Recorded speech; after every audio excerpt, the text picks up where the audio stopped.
আপনি কলে থাকা অবস্থায় কেউ যদি আপনাকে কল দেয় তাহলে কিভাবে বুঝবেন? ছোট্ট একটি সেটিংস আছে, এই সেটিংসটি যদি আপনি অন করে রাখেন তাহলে আপনি কলে থাকা অবস্থায় কেউ যদি আপনাকে কল দেয় তাহলে সেটা আপনি খুব সহজেই বুঝতে পারবেন। কিভাবে এই সেটিংসটি করবেন আমি দেখিয়ে দিচ্ছি।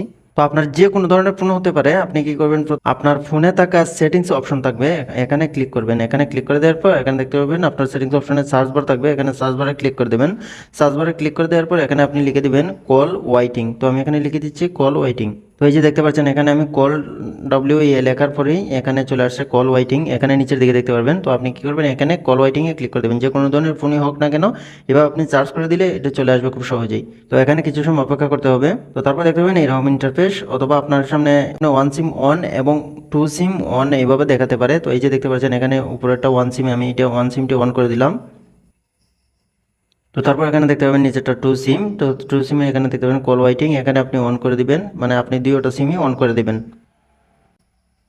তো তারপর দেখতে পাবেন এখন থেকে আপনাকে কেউ যদি কল দেয় তাহলে আপনি কলে থাকা অবস্থা অন্য আরেকটি কলে এসে ঢুকবে, তখন বুঝতে পারবেন আপনি আপনাকে কেউ কল দিয়েছে। তো আশা করছি ভিডিওটা আপনার ভালো লাগবে। ভিডিওটি যদি বিন্দুমাত্র ভালো লাগে তাহলে ছোট্ট একটি রিকোয়েস্ট, ভিডিওতে একটি লাইক কমেন্ট করে যাবেন। এই চ্যানেলে নতুন দর্শক হয়ে থাকলে চ্যানেলটি সাবস্ক্রাইব করে সাথে থাকবেন। কথা হবে পরে কোনো ভিডিওতে নতুন কোনো টপিক নিয়ে। সে পর্যন্ত সবাই ভালো থাকেন, সুস্থ থাকেন। আল্লাহ হাফেজ।